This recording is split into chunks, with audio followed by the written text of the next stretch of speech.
Dear brothers and sisters, the other night I had a dream that many brides were on a pathway. Evil was lurking about with harmful plans, quickly racing towards the brides from behind. Angels quickly grabbed the hands of the brides and got them to safety. Matthew 24:31 says, "He shall send his angels with a great sound of a trumpet, and they shall gather together his elect from the four winds, from one end of heaven to the other." The other night, I had a dream that a man had had his face covered in shame.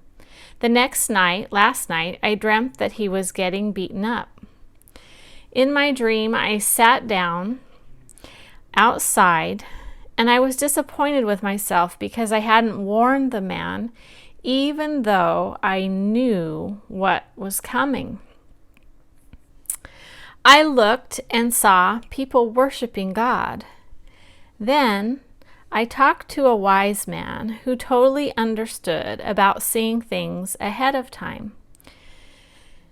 Then there was like a quirk in my dream, and we suddenly fast-forwarded together. When I realized I was in another dimension outside of time, I realized fast and slow wasn't as big of a deal.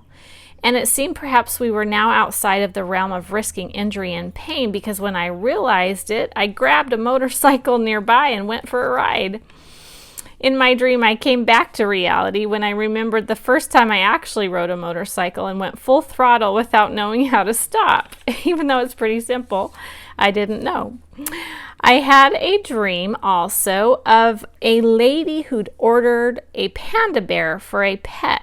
She'd explained it had been genetically combined with a cow, which stunted its growth and made it the quote-unquote perfect size to bring home. Then I saw a lady climb through the window of a pharmacy after hours.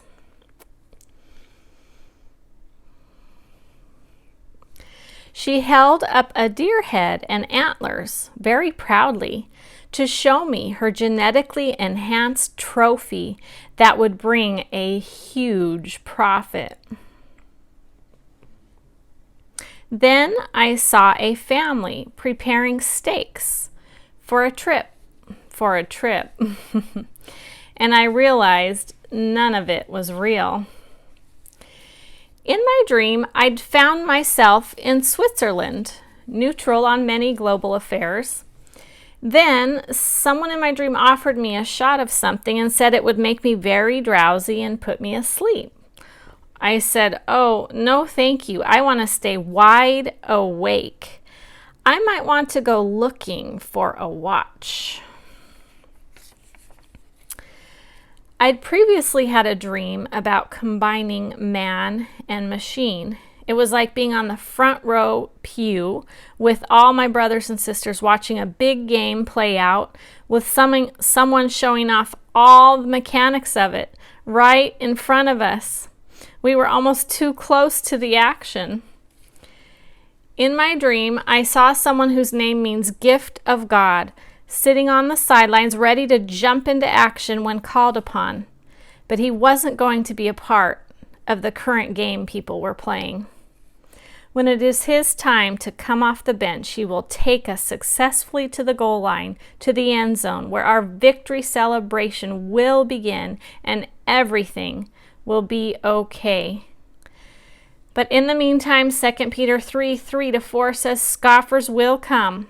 Scoffers will come in the last days, scoffing, following their own sinful desires. They will say, "Where is the promise of his coming?